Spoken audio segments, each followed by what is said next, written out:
Today on episode number 537 of the Teaching in Higher Ed podcast, Teaching Effectively with Chat GPT with Dan Levy and Angela Pérez. Produced by Innovate Learning, maximizing human potential. Welcome to this episode of Teaching in Higher Ed. I'm Bonnie Stachowiak, and this is the space where we explore the art and science of being more effective at facilitating learning. We also share ways to improve our productivity approaches so we can have more peace in our lives and be even more present for our students.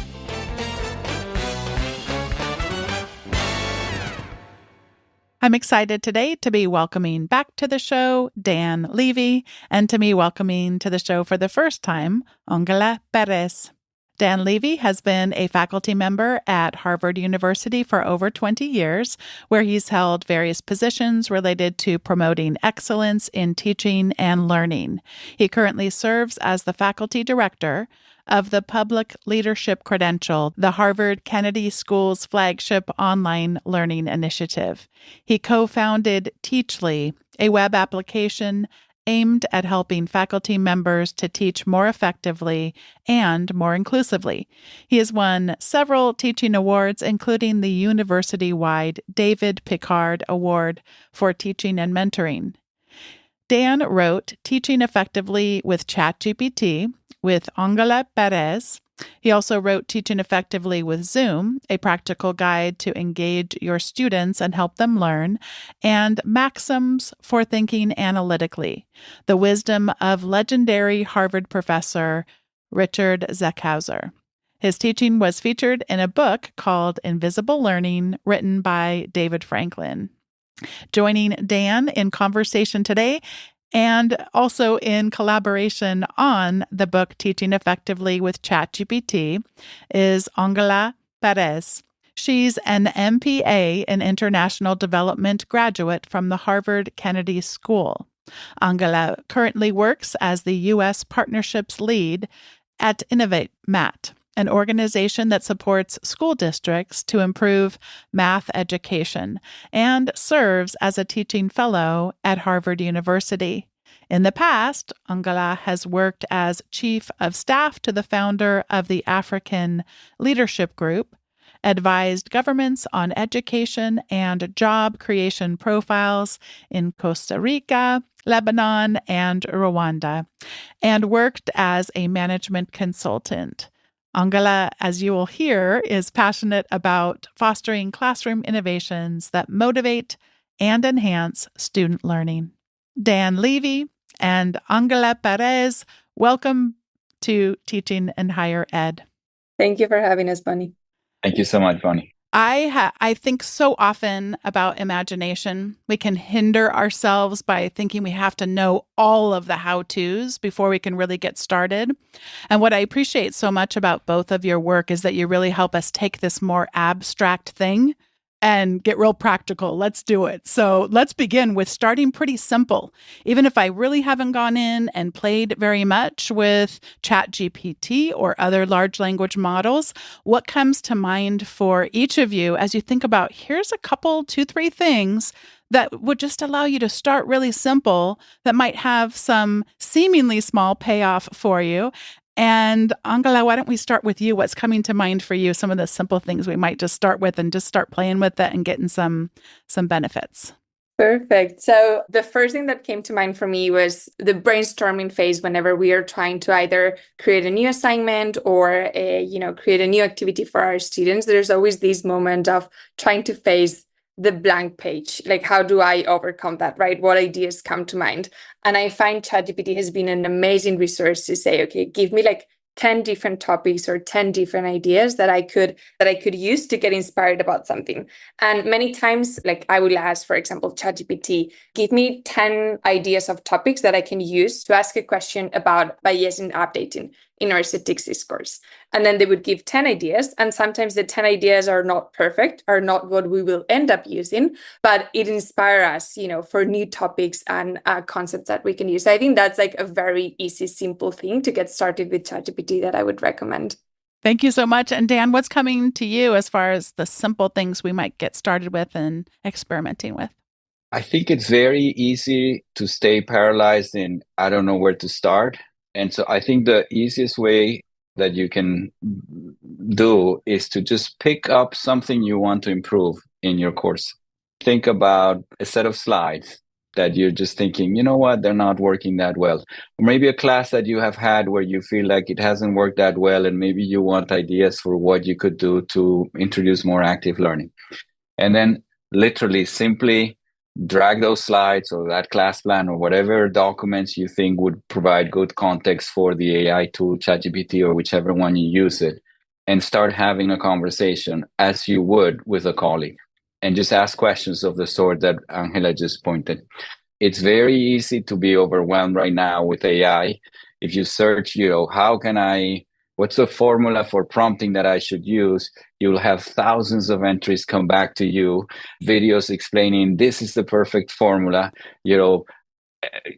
prompt engineering courses telling you what you should learn or not learn. It really is not that complicated. Just get started and then you'll start developing skills. But I think getting started and starting to explore what AI can give you and its limitations is the most important thing, I would say.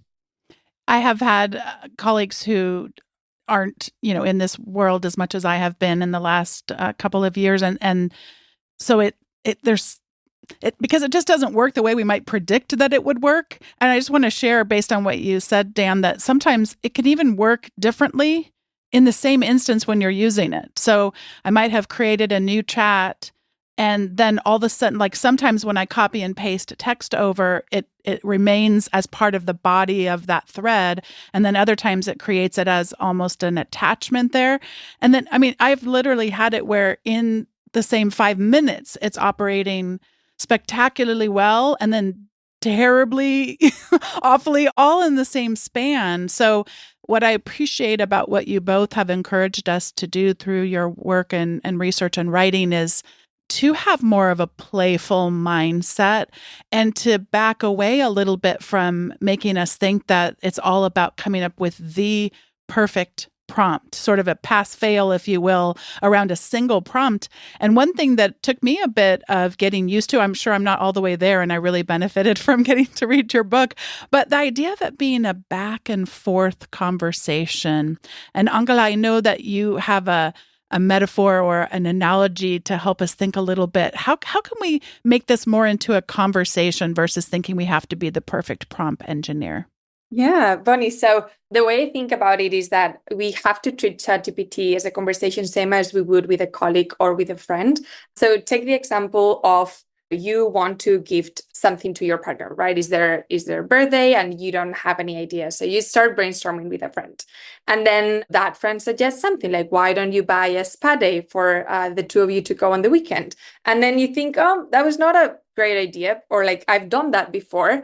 But you tell them, I like the idea of doing an experience. Let's just, do you have any other ideas that are similar to a gift, an experience-based gift? And then that friend could suggest other ideas like, what about a concert? What about, going to a theme park? What about a trip? And then it just becomes a back and forth conversation until you reach the final good answer to the initial problem that you were trying to solve.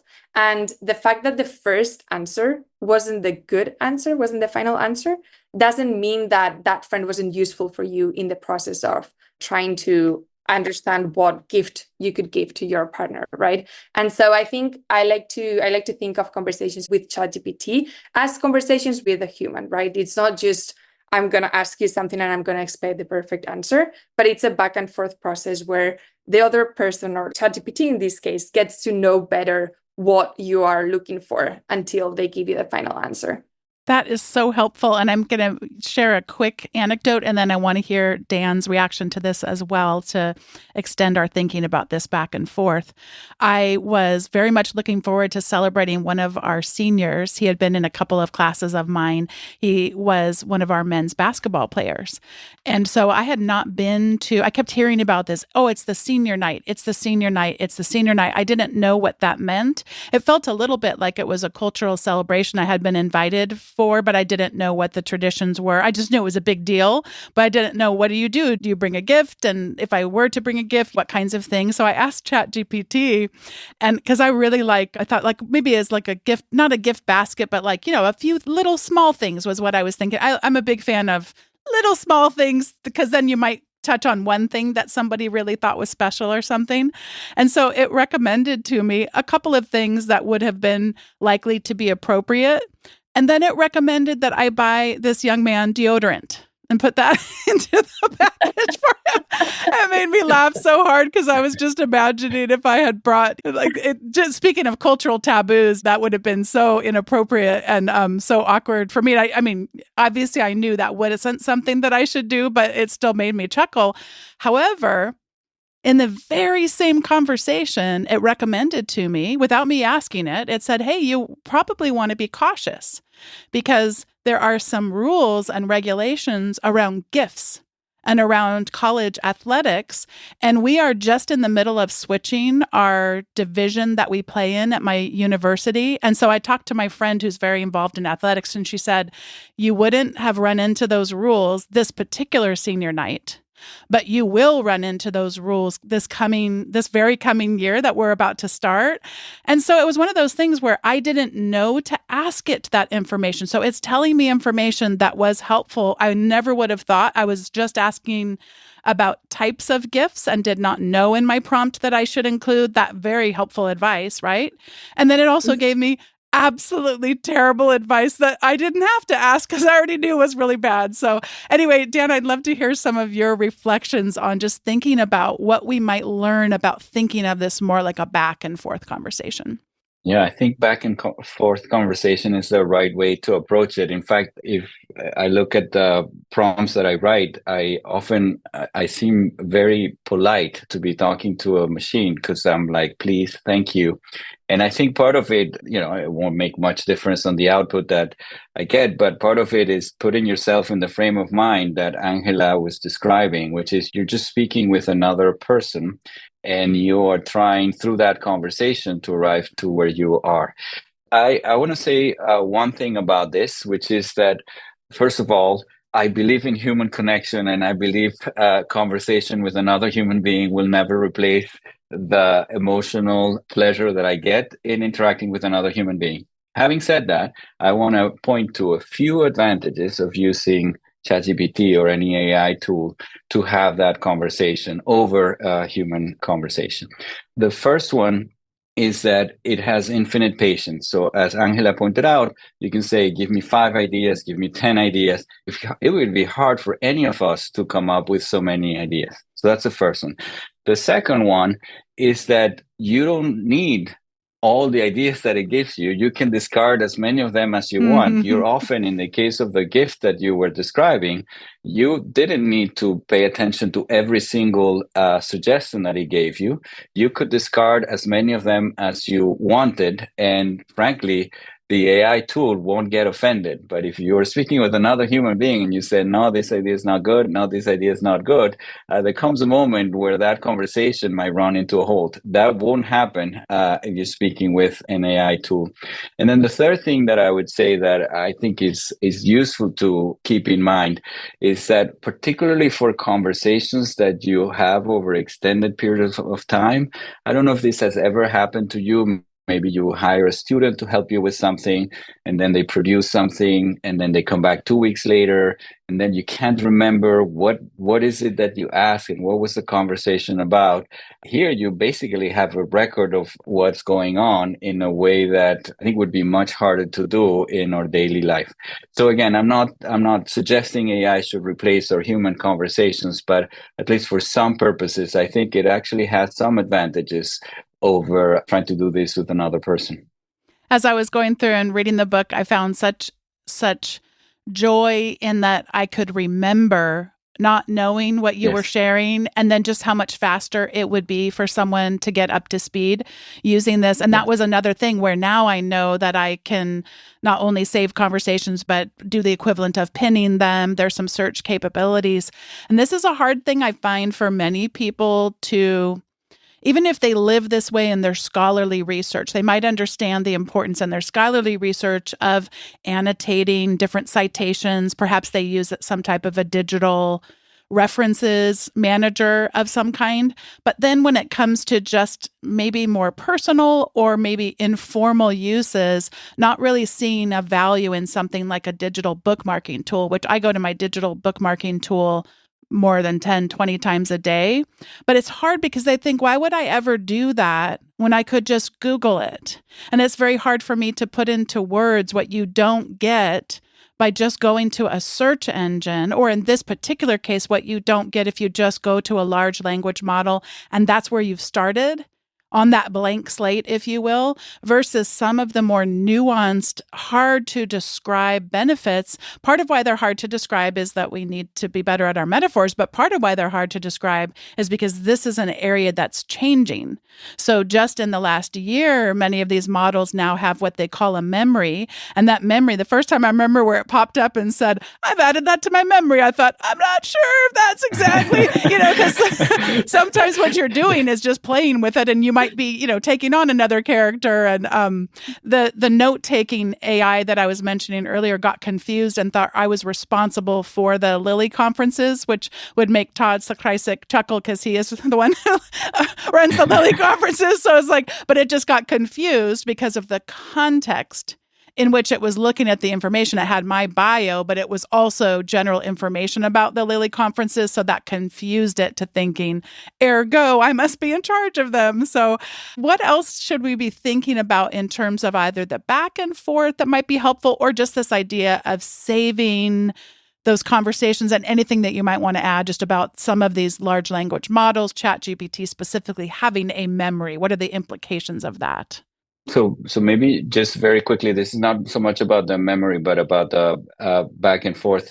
I think it is helpful, as in any conversation, that the first thing you say is something that sort of sends the conversation in the right way. But I think obsessing too much about what the right prompt is not very useful. So in the book, we suggest a simple formula for prompting, and you can use any one, I think, as long as you adopt one. And this we adopted from our colleague, Teris Voronos, that basically tells you, describe the task. What is it that you want ChatGPT or the AI tool to do? Then give instructions, how you want it to do it, and then give context. What is it that the ChatGPT should know about this? Now, the context, as you said, is getting a little bit more complex because now ChatGPT has a memory, or some AI tools also have a memory. But I think if you follow something like this, a simple structure like this, it can get you started with experimenting and with seeing, okay, I forgot to mention in the context this thing, and this is why it didn't do it. Now, you don't have to write the words task, instructions, and context, but especially if you are beginning, it might be a good heuristic for you to remember. Let me just make sure I include an element of each of these in my initial prompt. And then from then on, let's just have a conversation.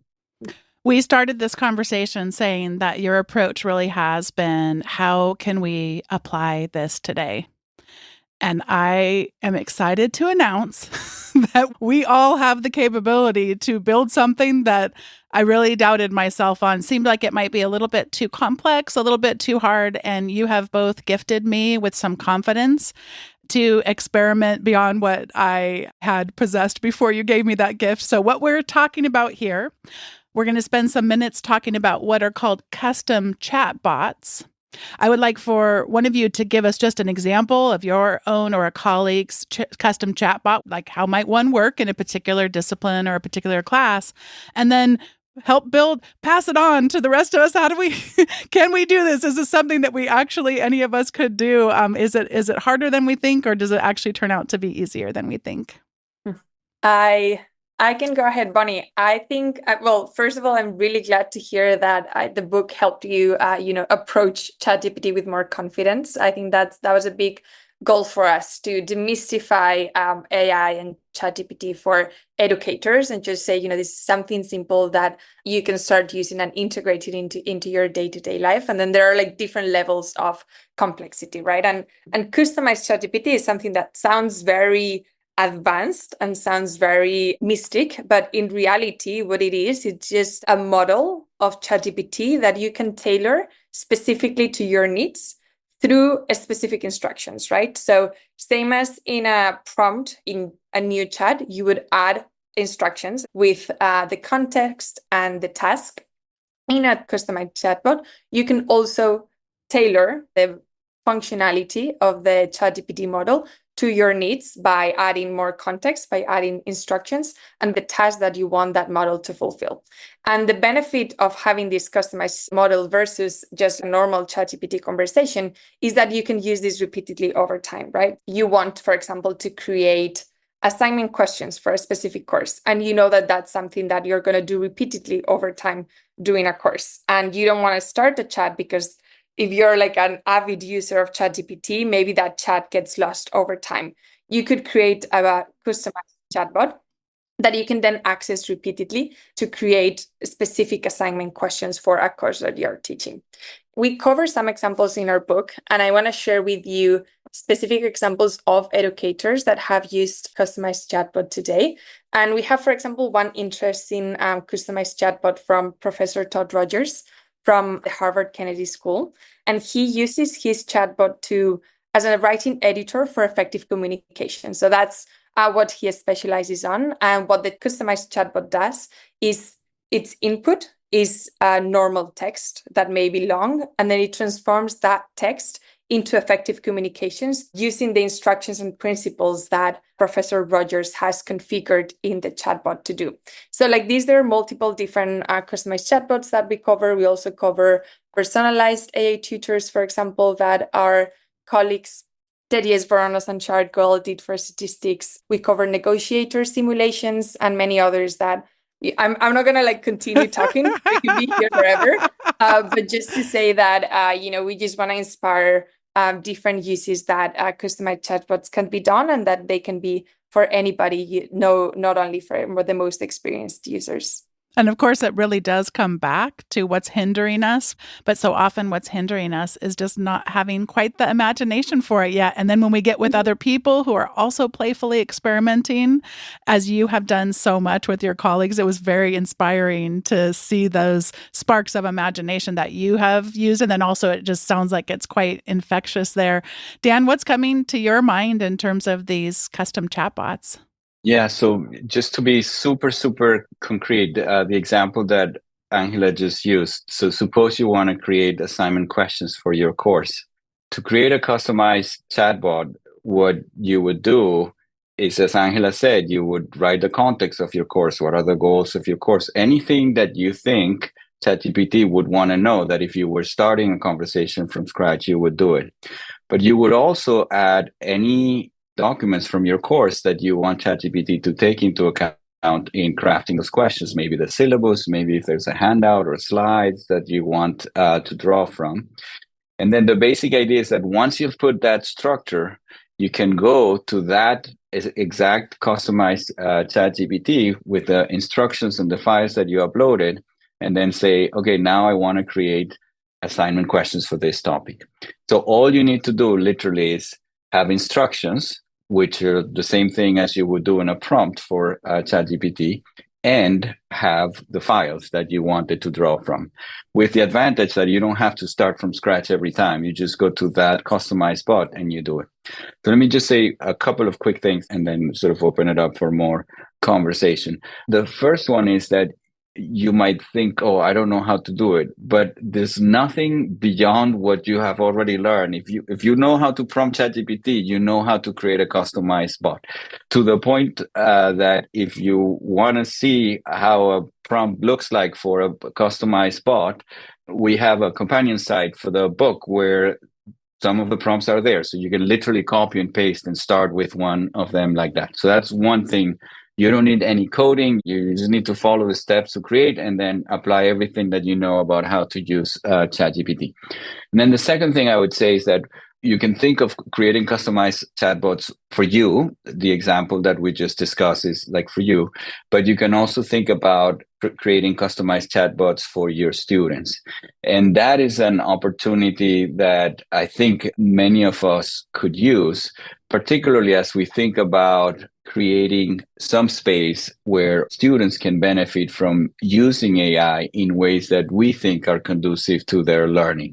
And so in some way, it helps shape their use of AI in ways that are more conducive to learning than they would be otherwise. So those are a couple of thoughts on reactions on this. As you were sharing, I'm going to give an example that isn't creating a custom chatbot, but I promise it does relate to what you just shared. I enjoy watching videos about different kinds of technology, and there's a guy, Mike, I forgot his last name. The last half of it is son, but it's there's some other letters in there to begin with. I will link to this in the show notes so that I don't entirely confuse all of us. But he does videos about upgrades to different Microsoft products, including he talks recently about in Microsoft Teams, they have a artificial intelligence bot that can give you feedback on your presenting. And I will admit that when I first saw that, I mean, a lot of my background has been, my first job out of college was teaching computer classes, and we would go through a train the trainer and learn how to not to say a lot of filler words. And I remember my manager was very particular about always making sure that you erase that whiteboard so you couldn't see a single little speck of dust on it when you were done. He had such high expectations, and it was absolutely fun to live up to them, you know, that sort of thing. I have fond memories. But so at first I thought, like, well, we don't need a computer to tell us that thing. We just need this wonderful manager that I had at my 22-year-old self and things like that. And so many times it's just so easy for me to forget some of the power differential that no matter how much we might try to reduce it in our teaching is just always going to be present in one form or another. And so I think of myself as so incredibly approachable. Of course, someone would love to, you know, get some coaching about their presentation skills from me versus an AI bot. And then I come down to reality. And I had a student once tell me that they were assigned as part of their student government leadership class that they were taking, they had to interview one of their professors. And she literally said to me something like, well, you were the least worst one. It's so funny. And Wow. she meant it. She was very kind, very sweet young woman. But she meant that I was the least intimidating. But that didn't mean that I wasn't intimidating. So I bring this up because I will say that sometimes I get a little bit prickly.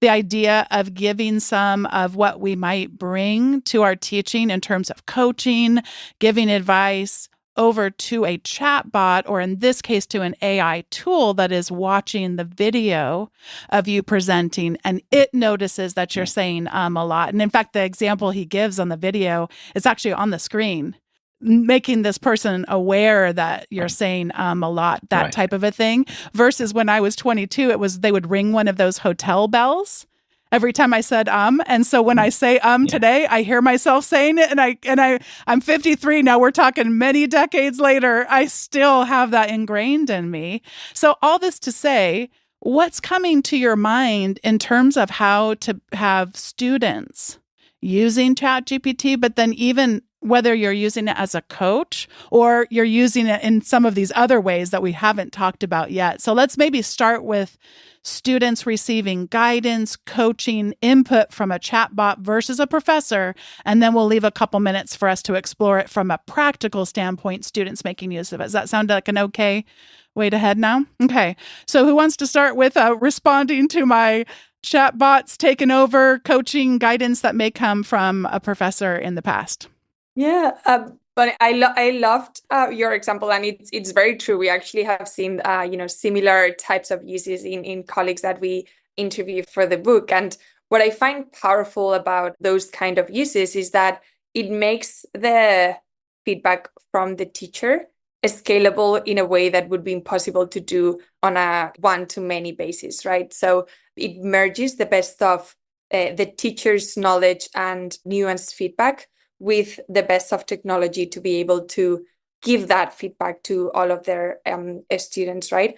And customized chatbots are particularly relevant in this context because if you think about just asking, for example, as a student for feedback on just Chat GPT, it's very difficult for that feedback to be really relevant to you, right? Imagine I go in and I record myself in a presentation, but Chat GPT would not know anything about where am I going to be preparing to be presenting, what's the level that I should be aspiring to, what kind of audience am I going to be presenting? All those things are relevant to be able to give me feedback that is useful. And that if the teacher uses technology and provides technology, the instructions and tailored guidance on what type of feedback is useful, like removing fillers, right? Like, gestures while presenting tone, etc., then it becomes more relevant to the student. Now, both Dan and I are not, I think Dan emphasized it, are not fans of completely substituting teacher feedback with technology. We see it as a complement to the teacher's responsibility. Ultimately, the teacher is the one and the educator is the one who knows the students best, is the one who is responsible for overall grading and feedback. And giving feedback to students is also an integral part. And as we've seen with many conversations with the students and teachers, an integral part to that relationship that occurs with the students and educators, right? And if we just delegating that to technology is something that, from our end, we would be wary of doing. That we've had conversations with the students that have shared that they would see that as something that would be up to the detriment of the relationship with teachers. And so, like, to summarize, I think what summarize it is a very powerful complement, but not a direct substitute of giving feedback to students. So helpful. Dan, what's coming to your mind? So just in the example that Angela gave, you can think of the teacher almost being like the designer of the feedback rather than the giver of the feedback. And I think for some skills that required repeated practice where the teacher might not have the time to give that feedback, as Angela said, it could be a compliment. So public speaking, we obviously, to get good at it, need to practice many, many times. And so if the technology could help provide feedback that's directed by the instructor might have written a book on how to do public speaking, or may have specific suggestions or things that he or she or they want the students to have in mind as they do it. I think it could be a good complement to do this. Now, obviously, the area of feedback giving, as Angela mentioned, full of controversy of whether machines should be anywhere nearby. I would just encourage people to think about not as in, oh, human feedback is so much better than the one the computer can give. That might be true, but to what extent can you give the same level of feedback without the help of technology that you could give with the help of technology? I mean, one of the principles we have in the book, which we both deeply believe in, is that the key question you should ask yourself when using AI is not whether AI is better than you. Most of the time, it won't be better than you. Is whether AI plus you can be better than you. And I think this might be a case where it can, in the sense that AI could help you do things faster, it could help you complement you in ways that I think would be very hard to do otherwise. Something else that's coming to my mind is that it surprises me how much this comes up in almost every aspect of my teaching and some of my weaknesses over such a long time, is just remembering it's not over, in the sense of just because I may take a risk and introduce an aspect of AI into feedback, when candidly I'm very resistant to it, but I could play with it a little bit. It was once I saw just some of the applications, because it really is context-based and also has to do with what is it that you're trying to do. And as you said, Dan, if it's a skill that takes a lot of practice, well, that's when we are limited by our human capacity. And so could we introduce the AI? And so if it gets something wrong, I was thinking about, as you were sharing, I know it's not a perfect tool by any stretch of the imagination on this show. It's been criticized quite a lot, but Duolingo, my daughter is taking French on Duolingo, and she's taking it for fun. I mean, for pleasure. And yet she says she doesn't want to do the talking part. So she just skips past that, versus I dabble. I maybe do it like twice a month or something in Spanish, and I will do the talking out loud and get that extra practice pronouncing some Spanish words that are unfamiliar to me. So I'm probably not going to be in a position where I can have a Spanish speaker with me at all times to provide that coaching, but I have one in my hand. Is it as good as if I had a Spanish speaker with me at all times? No, it is not. But is it better to practice than to never do it at all? So, I mean, I do really like that principle. I'm glad that that came up before we get to the recommendation segment. Let's spend a couple minutes talking about how students, what have we missed? What have we not talked about that you really want to make sure we share about how students can make use of artificial intelligence? I'll come in because I've been a student just a year ago, Bonnie. So I was like wearing two hats while writing this book, which was really interesting. And as a student, it's honestly been such a interesting experience to use ChatGPT. And one of the principles that we also include in the book that it's very important is that we believe that ChatGPT is not good or bad for learning per se. It just depends on how it's used, right? Whether it's going to improve or hinder learning. And the most powerful benefits that we've seen for ChatGPT is how it helps the students personalize their learning and adapt it to their specific needs. So there's an example that we include in the book about two students, Sean Norrick and Ryan Silver. And, there was an assignment in one of Dan's class that was about learning about risk management strategies. And they were asked to use ChatGPT to learn about risk management strategies before the class. And they take a completely different approach to using ChatGPT to learn about this. So one of them wants a more PhD level explanation because they already come in with a good understanding of risk management strategies. So they want to understand the strategies on a more complex level, while the other one knows nothing about the topic. And so they are asking for the most basic explanation that someone with no previous understanding of risk management strategies can understand. And they also ask for practical examples, right, that can help, like what are real world scenarios where I could apply these concepts. And you see that ChatGPT's answers are completely different. And the thing with this is that it would be impossible for an educator to provide both types of explanations at the same time to two different students in a classroom, right? But ChatGPT can do that. And, we could also ask, is this perfect? No, it's probably not perfect, but is it better than having a blanket explanation that doesn't fulfill perfectly the needs of these two different students? Well, maybe it is. Yeah. Yeah, Dan, before we go to the recommendation segment, anything from you? No, well said. I think we have been talking about personalized learning for many, many years, but in my mind, never has it been as easy to help make that happen.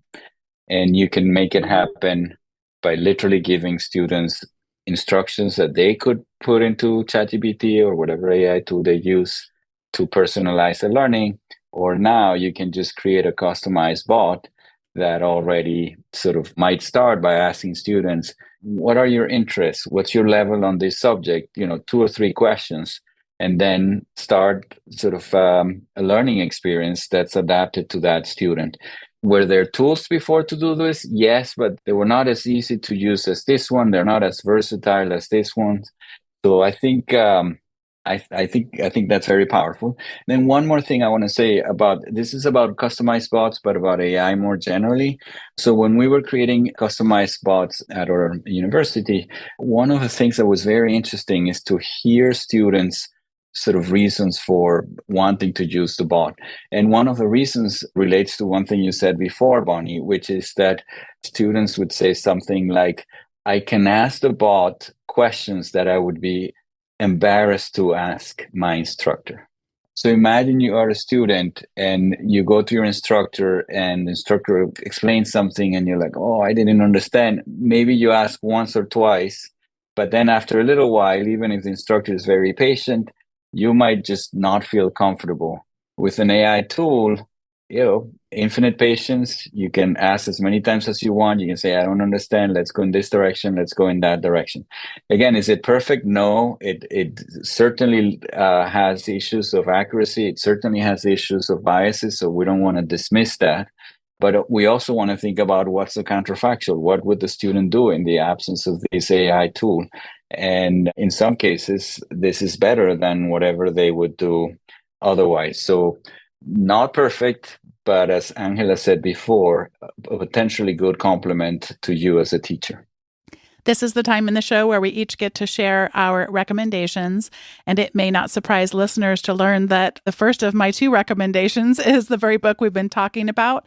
I want to recommend Teaching Effectively with Chat GPT, a practical guide to creating better learning experiences for your students in less time.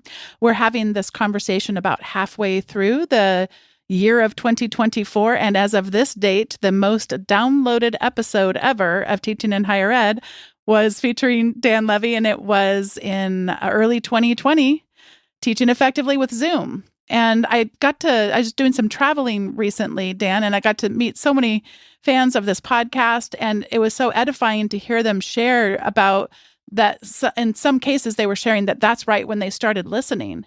And also when they started teaching, like those two things happened, wait, there's a podcast about teaching and I can learn this thing. But they were just talking about how they went through such difficult times, but they felt less alone because they had each week these conversations that felt helpful to them and practical. And so it doesn't surprise me at all that that is, as of today, the most downloaded episode ever. And I suspect that this one is similarly going to get a lot of attention because of both of your approaches to making this accessible to us, helping to build our confidence and making it practical. And so I just really want to recommend that people check out the book. The second thing, I know all three of us, as of this conversation, have all been traveling. I really try not to recommend the same thing twice. I think I broke that rule once in 10 years, but will let me off the hook a little bit.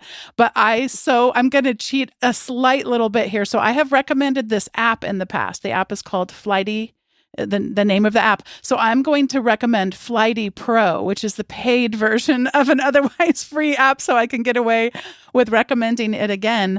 Dave and the kids and I were traveling, and when he first told me about Flighty, I thought it was just because he's such a geek about these things. Like, he always loves knowing the kind of plane that he's flying on, and he really enjoys getting to talk with pilots. Like, this is his thing. So when he told me about it, I thought, like, I don't care what kind of a plane I'm flying. That's it's just not something that I think about very much. And so it's like a travel app that I never knew that I wanted/needed, because you really can customize it to the level of detail that you might wish to have.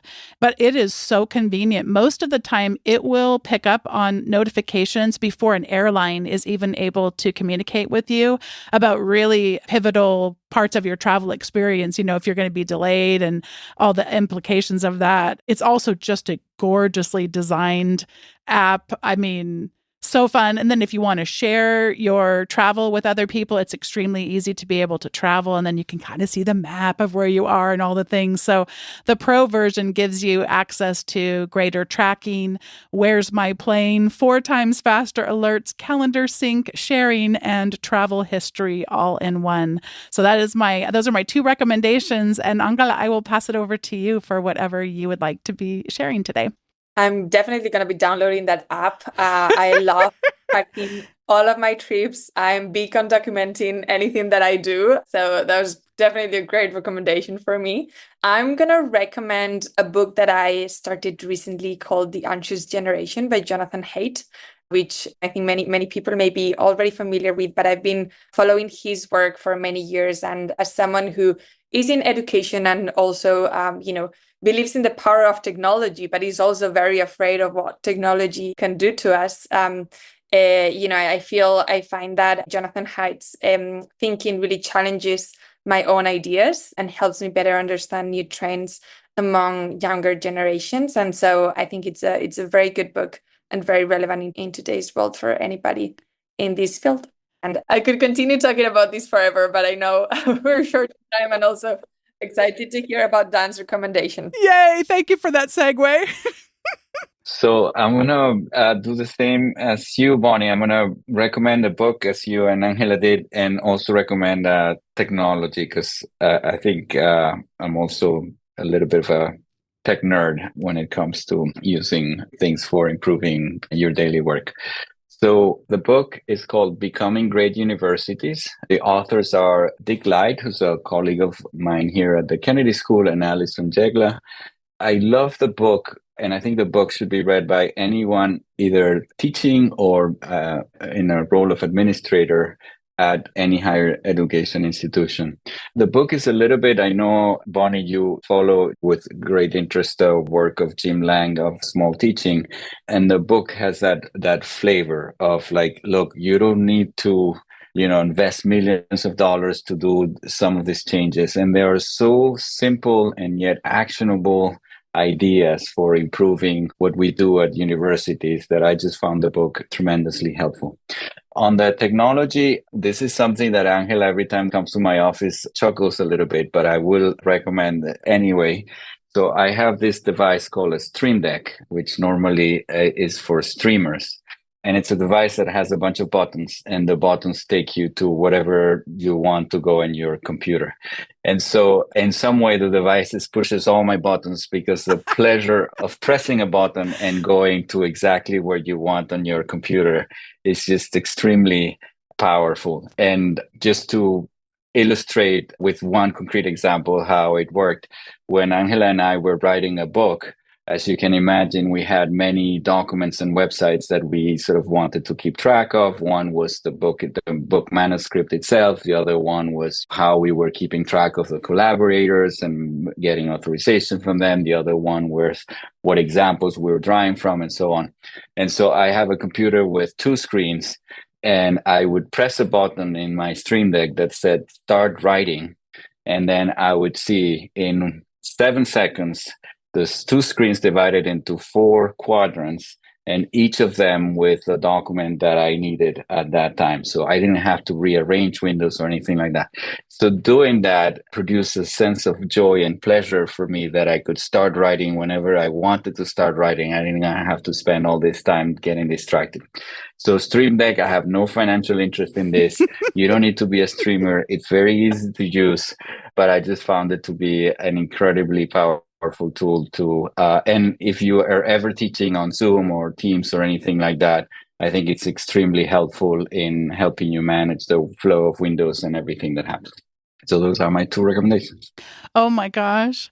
All of these recommendations are bringing me so much joy, and I just want to echo the satisfaction of pressing one of those Stream Deck buttons. They are really satisfying buttons to press. I do need to up my game to get that. I know that Dan and I are fans of the Mac Power users, what David Sparks calls contextual computing, but just that idea of now I am writing. I'm going to have to link to this in the show notes because James Lang had a piece about his writing practice when he gets ready to write, what he does. And some of it's analog. I remember he makes a cup of tea and things like that. But how fun to think about the digital practices and the analog practices. Well, I guess this just means y'all have more we could talk about in future episodes as I look at the clock and look at our time. Such joy that you've brought me, such curiosity. Thank you so much for this book. Thank you for your collaboration and for bringing all of your colleagues and friends into this and catching our spark of imagination into what they're doing as well. Thank you both so much. Thank you, Bonnie. Thank you very much. Thanks to both of you so much for these wonderful recommendations, to Dan for reconnecting on teaching in higher ed, and Angela for this initial conversation. So appreciate your time and expertise and really enjoyed teaching effectively with Chat GPT.